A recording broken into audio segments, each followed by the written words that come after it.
сегодня, благодаря нашему первому президенту, у нас есть паспорт, как говорит Рамзан Ахмадович, паспорт нашей республики, паспорт чеченского народа. Это Конституция. Это все атрибуты власти. Это Конституция, герб, флаг.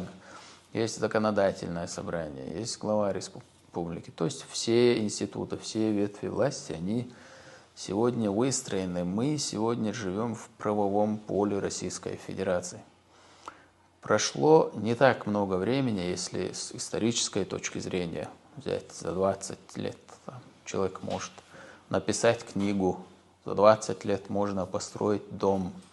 С такой исторической точки зрения это небольшой отрезок времени, но то, что сделано в Чеченской Республике за этот короткий отрезок времени, это не поддается осмыслению, объяснению. Поэтому мы периодически говорим в своих интервью, наверное, через какое-то время потомки нашего народа, они осмыслят это. Потому что, как говорится, большое видно издалека. К чему нас привел этот путь, заложенный Ахматом Хаджи,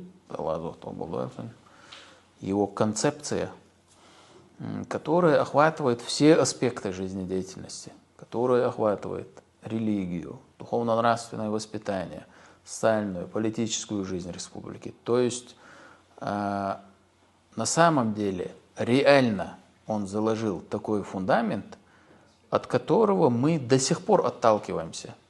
Я периодически рассказываю об этом.